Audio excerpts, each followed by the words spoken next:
Hey there. So today I'm doing a full shoulder complex eval, going through history, inspections, range of motion, manual muscle tests, ACSC, glenohumeral joint, labrum, impingements for the rotator cuff, biceps tendinopathy, and then we'll jump into scapular dyskinesis at the end. So basically, for when we start off with the shoulder exam, we're gonna ask the patient some history questions, get the background information. So what I want to ask them is what happened, when did it happen, how did it happen, rate the pain, where's the location of the pain, so the specific MOI, mechanism if you can, any abnormal sensations, numbness or tingling, what type of the pain, is it pinchy, pulley, achy, sharp, dull, rate the pain 0 to 10, 10 being the worst.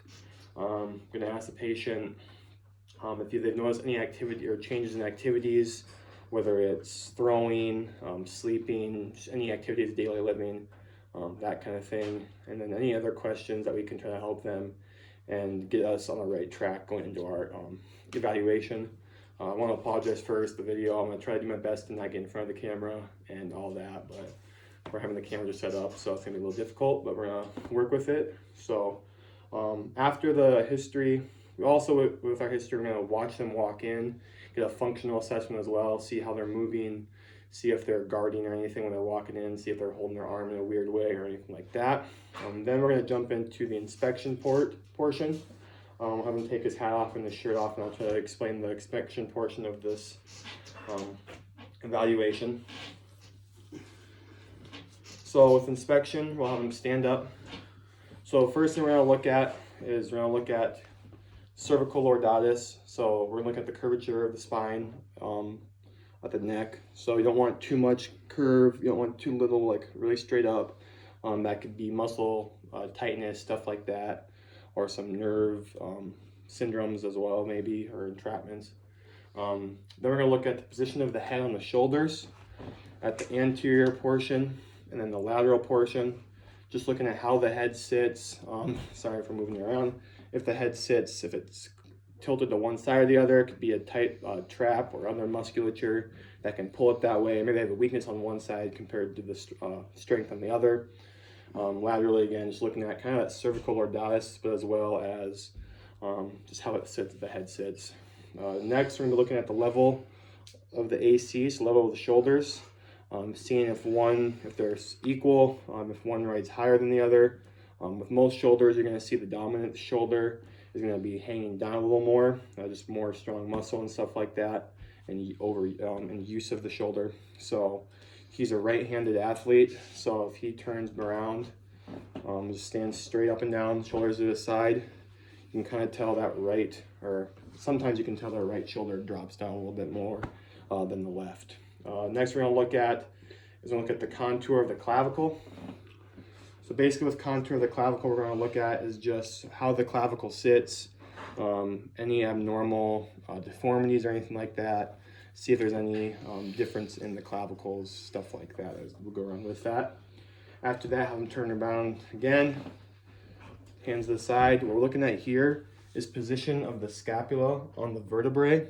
So the superior border of the scapula should sit at T3, T4, spinous process, and then the inferior border should sit at T7, T8. So again, just looking for those landmarks and making sure they're equal. Like I said, scapula-wise, his right scapula or a thrower's dominant shoulder will sit lower than the opposite. And we're also going to look at scapular position, like rotation. So with that, what we do is we use a tape measure. I don't have one with me. And we measure from the spinous process at T7, T8 to the inferior angle of the scapula and just see how far apart they are, looking for rotation. After that, we're going to look at the muscle symmetry. So for some muscle symmetry, we're going to look at the anterior portion. We're going to look at the biceps, look at if any bicep tendinopathy, look at the rotator cuff and the upper trap of the anterior side, and also at the pecs and stuff like that. See if there's any abnormal musculature or anything like out of the normal. Also look laterally. Again, look at the rotator cuff group, as well as kind of the lateral bicep and stuff like that. And then posteriorly, looking at the triceps as well as levator scapulae, the posterior, traps, rhomboids, anything posterior musculature abnormally. We'll do this bilaterally for everything.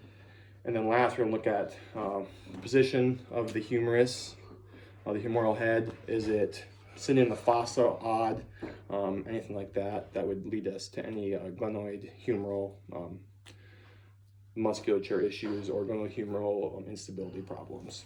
So after we go through all that, I can have him toss back on his shirt if you'd like.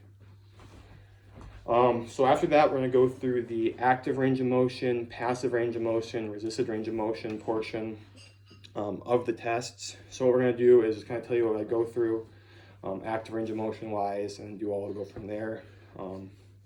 State the normal range of motion for the motions. Some of these were in Starkey's handbook, if you have it. Some of them you have to do some research online. I use UCLA Medical, actually gave me some good range of motions and stuff like that. So first thing I'm going to do is have him perform Apley's stretch. So I'm just going to instruct him to do 3 different stretches. We're looking for willingness to do the stretch, and we'll compare bilaterally. For most of these right now, I'm not going to compare bilaterally for most of my tests as well, just for the sake of time.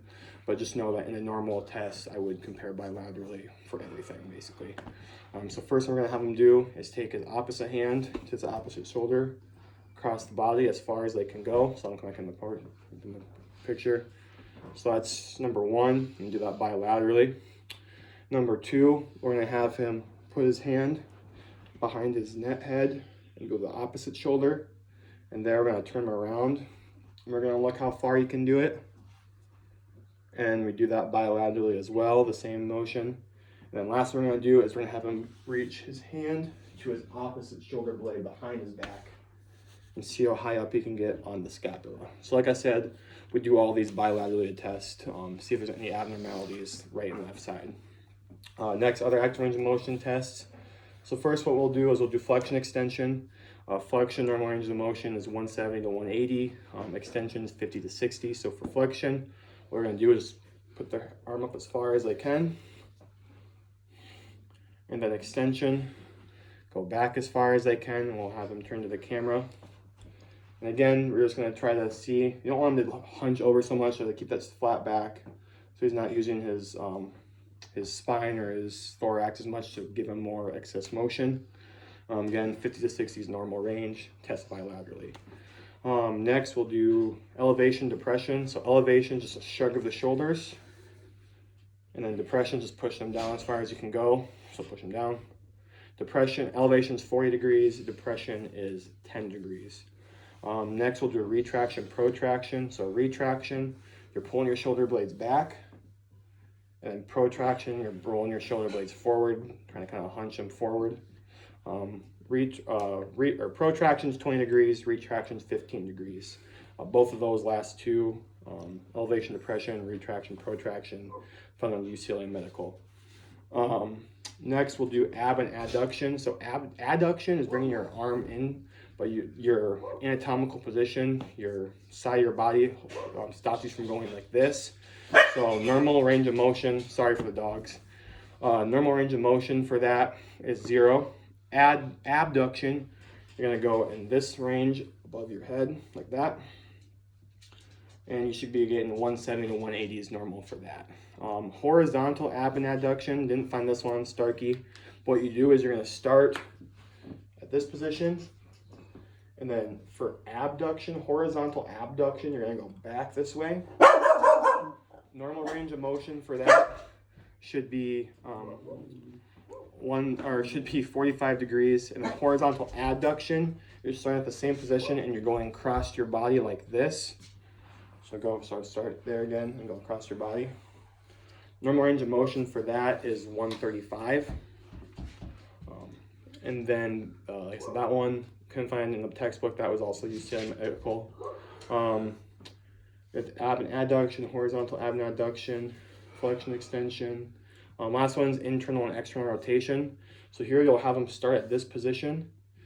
So you can come in the frame a little bit. So internal rotation, you're going to start here and you're going to go this way.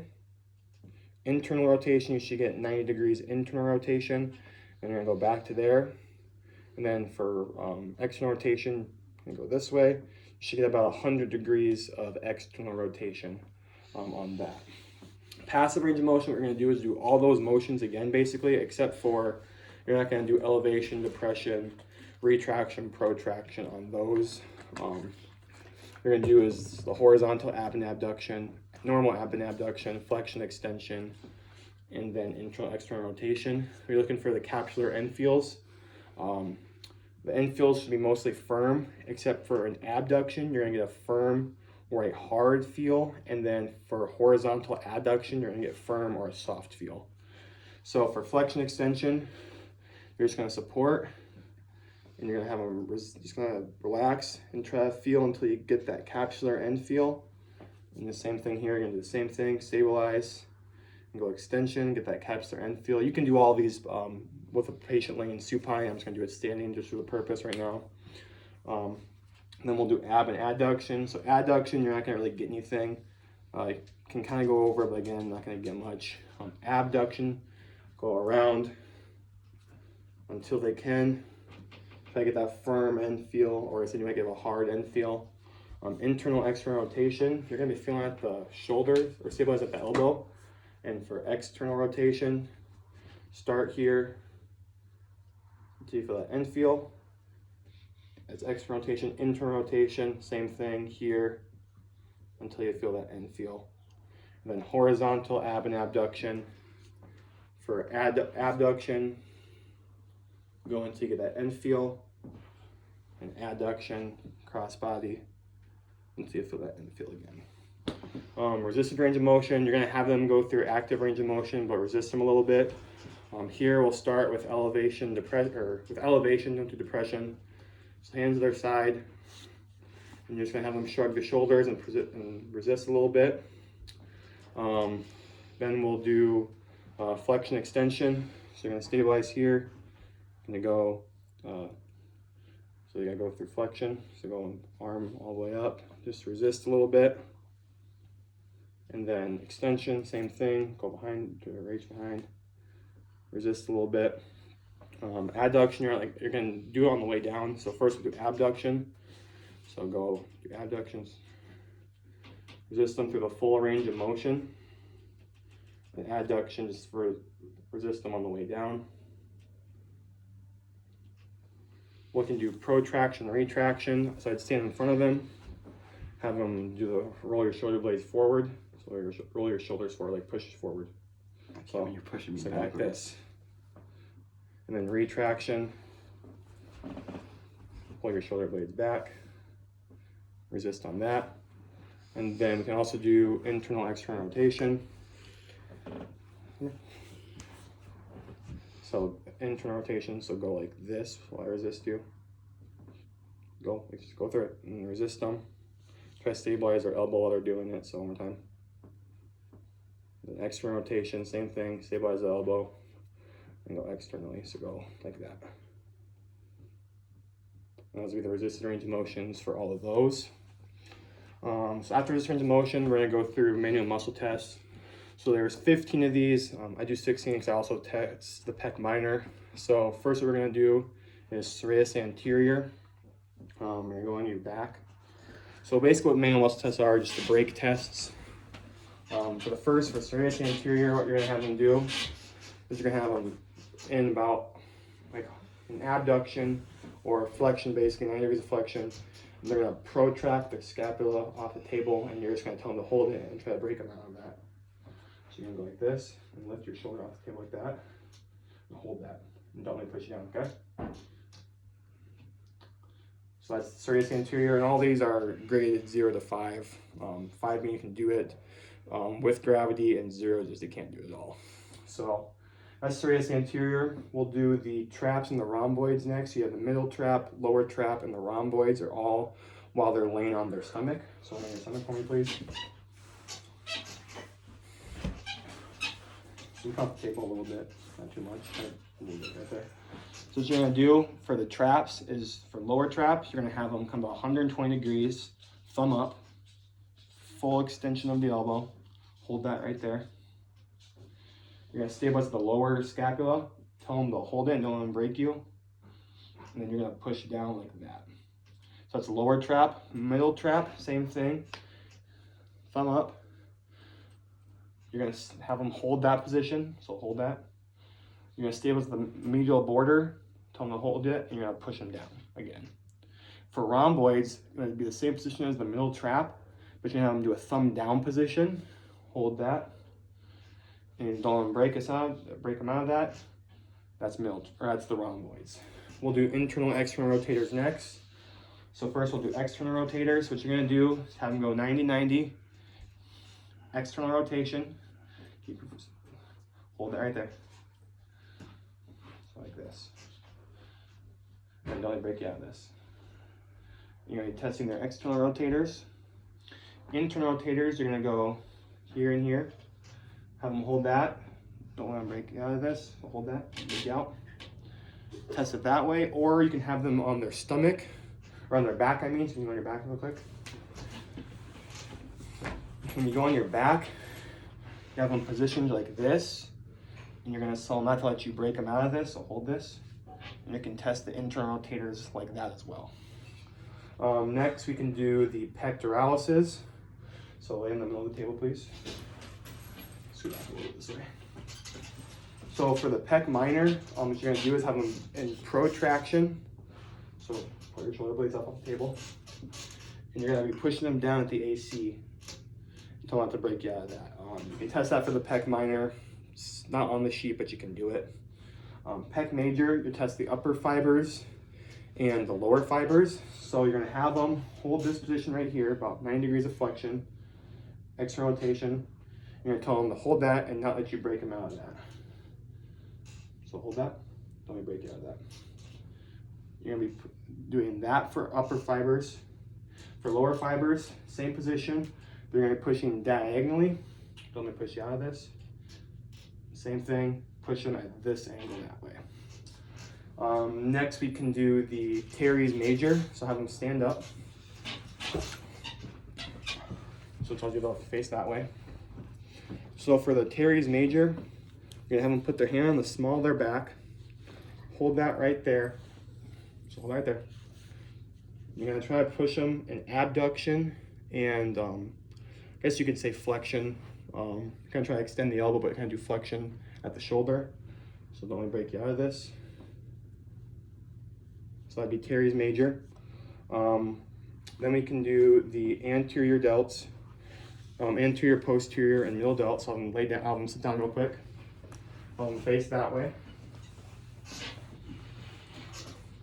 So for that, for anterior delt, you're gonna have about 60 degrees of abduction, flexion at the elbow. Hold that position right here. And you're gonna be pushing into that adduction and extension. So don't break you out of this. So it's anterior delt, posterior delt. Gonna have 60 degrees, 90 degrees flexion. You're gonna be pushing into flexion and adduction. Don't let me break you out of this. And then for the middle delt, you're gonna be having them in this position. Basically like testing the nerve root for C5, C6. Just pushing into straight adduction. So don't let me break you out of this. Now that'd be the middle delt. Next we can do supraspinatus. So I'll have them stand up straight and tall for us.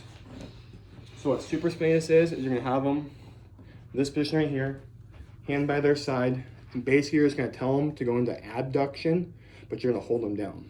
So try to remember I did like this motion right here. Do that again, okay, go. And that's for supraspinatus. For the coracobrachialis, what we do is you have them sitting for this one so you can sit down. So basically how you have them in 60 degrees of like flexion, I guess you could say that, but full flexion at the elbow, so flex your elbow fully. And basically what you're doing to pull them into is you're just trying to pull them into adduction and extension. So don't let me break you out of this, okay? So fully flex your elbow. That'd be the coracobrachialis. The last one I haven't done yet is latissimus dorsi. So you can go back on your stomach, please. This motion you're gonna do is you're gonna have them in this position right here. So hold it right there, Jonathan. What you're gonna do is pull them into kind of a extension or flexion and abduction position. So hold this position right here. Kind of pulling action more of abduction than anything, so hold that. It's the latissimus dorsi. It kind of has a weak lat on there, so you can sit up for me. So we just ran through medial muscle. We ran through the serratus anterior, the middle, the traps, the middle and lower trap. We ran through the rhomboid. We ran through the pec majors, both pec major tests. Ran through a pec minor test as well. Ran through teres major. We ran through the anterior, posterior, and middle delt. And then the lats, the supraspinatus, the coracobrachialis, and both the internal and external rotators. So after this portion of the test, we're going to go into the AC, SC joint play and all the tests for those. So first, for SC and AC joint play, we have them laying supine on the table. So basically what we're going to do for these are looking for pain, hypermobility, or hypomobility. Kind of hard if you're not really that close, so I'll try to explain as best I can. So for AC and SC joint play, for SC joint play, we're going to grab on the clavicle proximal to the SC joint. For AC joint play, we're going to grab the clavicle, kind of the distal part of the clavicle closest to the AC joint. We're just going to be moving the joints around, looking for pain, hypermobility, or hypomobility would be positive tests. So first I'm doing SC joint play. So I'm grabbing that proximal clavicle close to the SC joint and just moving it all the way. Same thing, and then for AC joint, distal kind of part of the clavicle, and then move it the same way, looking for pain, hypermobility, hypomobility. He has a little grimacing, so I have a little bit of slight pain, so I have a positive test for those. Just like with what I said earlier, for range of motions, manual muscle you can kind of test unilaterally, but you would like to do bilaterally. But range of motions, all these special tests I'm about to do bilaterally, just for the sake of time. Like I said, I'm gonna do them just unilaterally just for now, but know that I would do these bilaterally in a test or an actual evaluation. Next, we're gonna have them stand up and face you. We're gonna do the AC traction or sulcus test. Positive test of this would be a deformity or pain. So I have my hands to the side, kind of grab at the AC joint here, at the elbow, apply a downward force, looking for pain or a deformity to appear. After that, we do compression. Here you're gonna be grabbing the anterior portion of the AC joint shoulder, posterior portion, hand to the side, have them passively relax and compress together. Looking here is pain or excursion, which means the clavicle rides up on the AC joint. Lastly, what we do is we do the piano key. We just go across the distance of the clavicle, looking for deformity or anything like that with piano key. After the AC-SC, we're gonna go through the glenohumeral instability tests and the labrum tests. So here is a glenohumeral instability tests. There are 6 different tests for that. And for labrum, mostly like the slap lesion test, there are 6 for that as well. So for this, for instability, for joint play, first of all, for glenohumeral, I have him lay on his back. And what we're gonna be doing is have him kind of come to the table. What we're gonna do is we're gonna hook his arm into our arm, about 30 degrees of flexion, about 55 degrees of abduction. We're gonna position our hands on the humeral head. We're gonna go anterior, posteriorly, and inferiorly on the humeral head, testing the joints.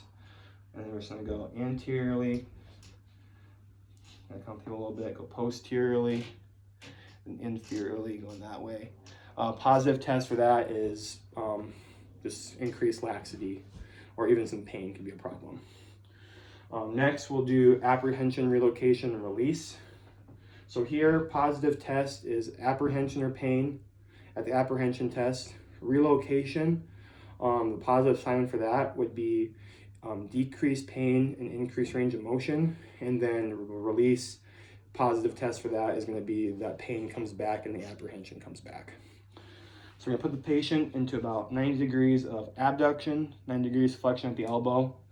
We're going to put them, passively relax, and we're going to move them into external rotation until you kind of feel apprehension, which is that anterior capsule. We're going to relocate, reposition our hands, apply a force to the capsule as we do the relocation. Then we're going to surprise with the release and see if the patient comes back and apprehends or stuff like that. That'd be a positive test for that. Next, we can do anterior drawer. So kind of just like the anterior drawer for the knee, this is testing the anterior drawer, anterior capsule for the shoulder. So try to get it the best as I can. Again here, 90 degrees of abduction, full flexion at the elbow, grabbing the epicondyles of that elbow, as well as the glenohumeral head. What we're gonna do is just put an anterior force on the glenohumeral joint, looking for the increased laxity would be a positive test.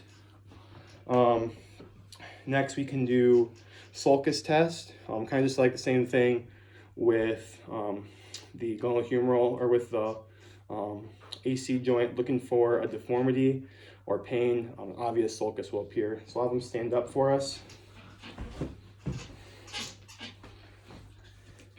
This time we're going to position our hands on the glenohumeral head, and instead of being at the elbow to apply the force, we're going to be at the wrist. We're going to have them relax. We're going to apply that downward pressure, and we're going to look for a sulcus to appear. That'd be a positive test for that. Next, we'll do Fagans. So Fagans you can do sitting down. I'm going to do it standing, just like on his level. So this is looking for anterior instability. So what we're doing here is have him have his arm fully extended, about 90 degrees of adduction on our shoulder. We're going to kind of get lower. We're going to cup our heads on the glenohumeral head, and we're going to apply a downward force, testing the laxity. So fully extend and test that laxity of the shoulder. Positive test again is increased laxity. Last one for the glenohumeral joint is the posterior apprehension test. So we'll have him back on his back for us. And what we're going to do here is have him come off the table a little bit. We're going to put him into this position right here. Apply an axial load or a force down through the glenohumeral joint and the humerus. We're going to have him come a little more off the table. We're going to support at the posterior scapula. We're just going to push down posteriorly, looking for apprehension, or again, pain is a big thing with that test. So those are the tests for the glenohumeral joint. We did the joint plays, apprehension, relocation, release. We did sulcus, we did Fagans, we did posterior apprehension, and then we also did, some of the brain fart.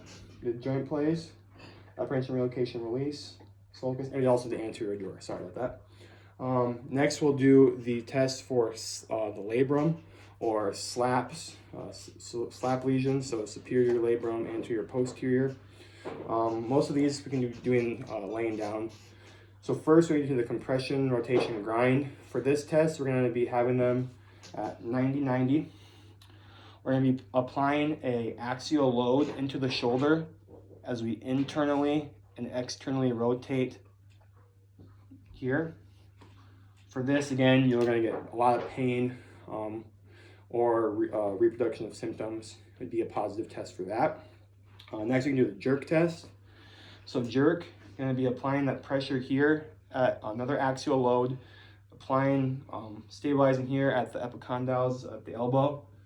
And then we're going to be applying axial load as we come in of horizontal adduction. Again, pain is going to be a big sign with that, or reproduction of symptoms. Next, we can do bicipital load. So here, I'm going to go about 120 degrees of abduction. We're going to externally rotate the patient's humerus and at the wrist until you get apprehension. You're going to have them then try to do a bicep curl and see if that helps with apprehension. If not, if the apprehension's still there or there's pain, it's a positive bicipital load test. So try to do that bicep curl. So stop. So one more time. And if he has pain, reproduction of symptoms, that'd be a positive test. So we did jerk, compression, rotation, grind. We did bicipital load. We can also do the clunk test. So clunk, we're gonna have them come into full abduction basically. We're gonna apply an anterior pressure to the humerus as we passively externally rotate. Bless you. And when we're doing that, if they have pain, that would, or there's a clunking sensation, that would be positive for slap lesion. The last ones we have are anterior slide and O'Brien's test. We'll have them stand up for these two. So for O'Brien, we're gonna have them do is we're gonna have them come into about 90 degrees abduction, point their thumb down. Basically what this is gonna be a break test. So we're gonna stabilize at the glenohumeral joint. We're gonna tell them us break them out of this. If they have pain or if they're really, they don't apply a lot of resistance, and then if we come back with this and have them supinate, hold that position, and we try to don't break out of this.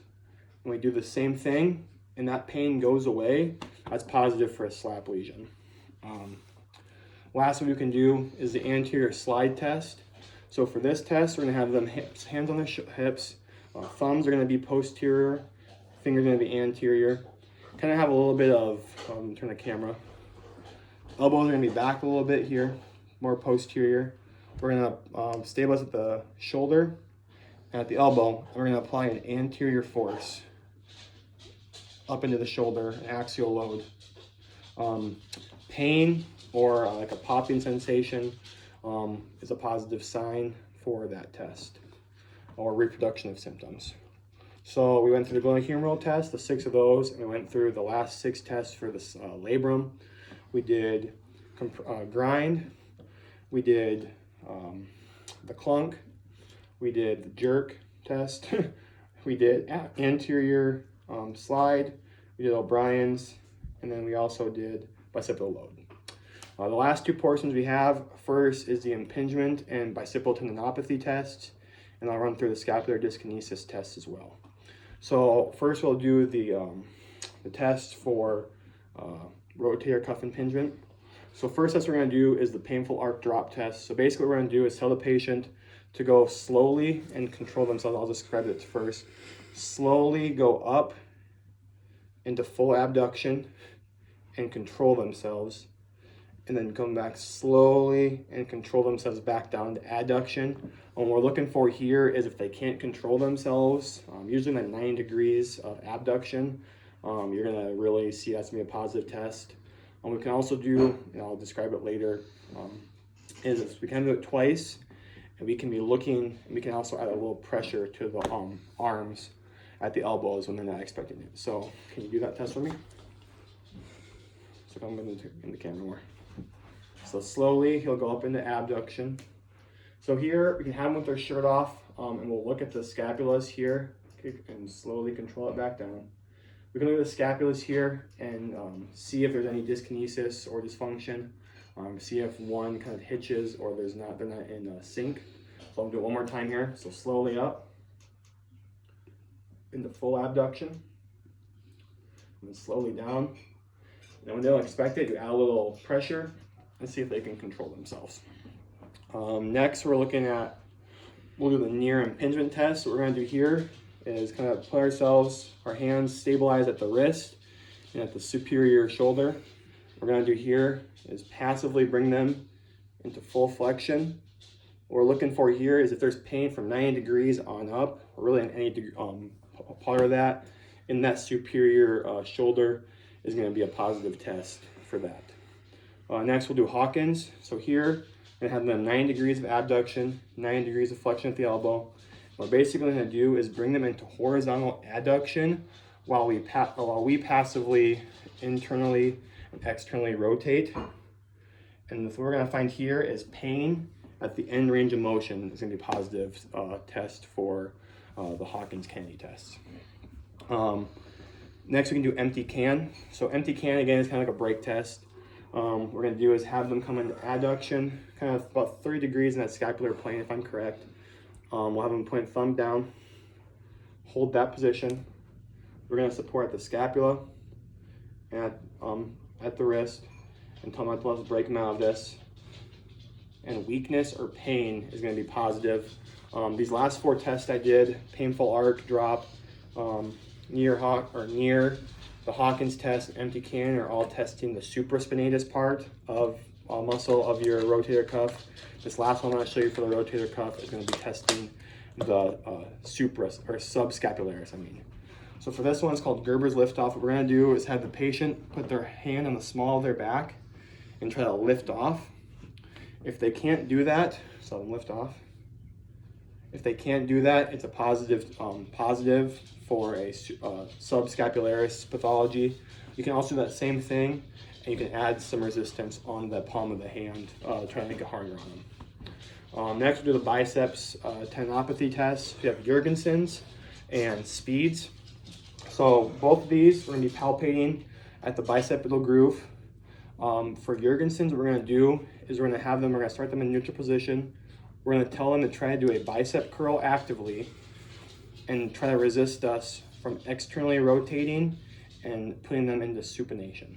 So they're going to be doing this while we try to go here and here. So I'm going to come over here. So we're going to be palpating at the bicipital groove. So you're going to do a bicep curl and resist me from going here and here. Okay? Ready? Go. All right, so a big thing here is pain or like a snapping in that bicipital groove is positive. If there's pain in the shoulder, that's positive for like a rotator cuff or a slap pathology. Last one we're going to do for the bicipital tendinopathy is Speed's test. So for Speed's, you're going to have them go into do flexion while we add some resistance. And we're going to palpate that bicipital groove. So go through flexion. And same thing here. If they feel pain at all, and also have them in full supination. So one more time. So go again. So if there's pain or any sensation or like a snapping or anything like that in that bicipital groove, again, positive for long head of the biceps tendon pathology. Again, in that shoulder is going to be a rotator cuff or a slap lesion. So those were the rotator cuff and bicipital tendinopathy tests. So last, we're going to do the scapular dyskinesis tests.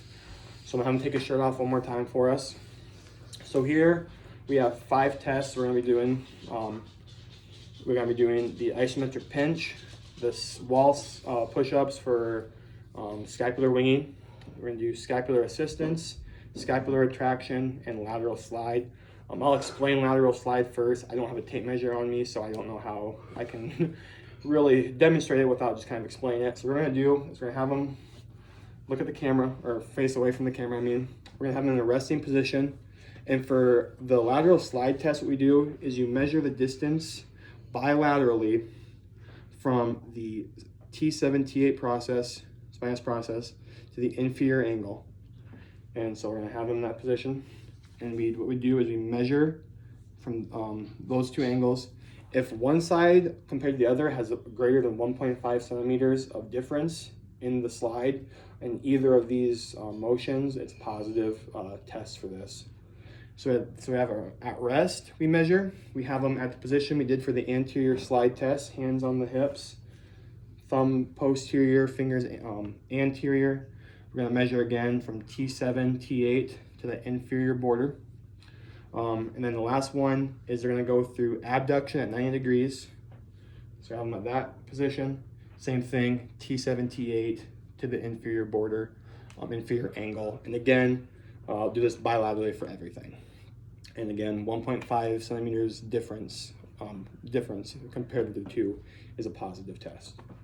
Next, we'll do the wall push-ups. I kind of explain it. You can go with the wall over here, Jonathan, if you can. So basically what we're going to do is we're going to have them do 5 to 10 wall push-ups, kind of hard to describe here. 5 to 10 wall push-ups, you can go. Looking at the prominence of the medial borders, the superior border, all that stuff. You can come back. What we do is we look at if one side compared to the other is experiencing dysfunction. or anything like that, if one side's kind of hitching or being delayed. And then when they get back off of the wall, we look for scapular winging. That'd be a positive test if the scapular winging is present. Isometric pinch, what we do is have them retract their shoulder blades for 15 seconds. And if there's an inability within those 15 seconds to hold their shoulder blades like that, positive test for the isometric pinch. Next, last two is scapular assistance and the retraction. So what we're gonna do is for assistance, what you do is you're gonna have them go through abduction. We're gonna find the inferior angle of the scapula, and while they're going through the motion, we're gonna help them. We're gonna push the scapula through the motion. If they have pain before the motion or anything like that, or if there's dysfunction before they do this with our help, and then when we do it with them and assist them, and pain's gone and it actually helps their scapula move, that's a positive test. So we're gonna find the inferior border, inferior angle, and we're gonna push up on the scapula. So that's the assistance. Retraction, what we're gonna have them do is go through flexion, kind of like an elevation type motion. We're gonna find that, so have them start back at normal. Same thing here, if the pain they had before the motion is gone, or this motion helps them, or our retraction helps them with the pain, the test is positive. So we're gonna find that medial border, we're gonna push in, we're gonna have them go through that motion. And if that pain's gone, or if that helps them do the motion, that's a positive test. So scapular dyskinesis usually is a underlying condition that goes hand in hand with another type of shoulder complex injury. So today I explained how to go through a shoulder exam. I went through history, we went through inspection. Palpation is a whole different thing, but that you're just going to palpate the structure, see if you notice any crepitus, abnormal feelings, stuff of that nature. We went through active, passive, resistor range of motions. We went through manual muscle tests, went through all the special tests for all the underlying conditions and all that, went through scapular dyskinesis tests. And like I said, for all these tests, you're going to test bilaterally, but for the purpose of this video that I just did unilateral testing. So thank you for watching, and see you again.